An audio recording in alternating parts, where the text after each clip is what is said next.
కళ్ళలోకి కన్నీరు రాగానే మాట కొంచెం తడబడుతుండగానే ఏమైంది మామా అంటూ అడిగే గొంతు వీరా. నీతో ఉంటే నవ్వుతూ ఉంటారా, నువ్వుంటేనే మనమని అంటామురా. కారణాలు దొరకవు నువ్వు దూరం పోవాలన్నా, నీకు నాకు మధ్యలో దూరం రావాలన్నా. వద్దు అంటూ ఆ క్షణాన్ని ఏడుస్తూ ఆపనా. గమ్యం చేరే పయనాన్ని స్నేహం ఆపుతుందా.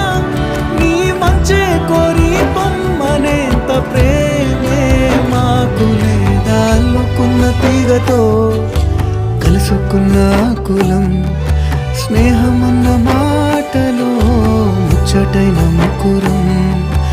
అందమైన జీవితం పంచుకున్న దోస్తులం.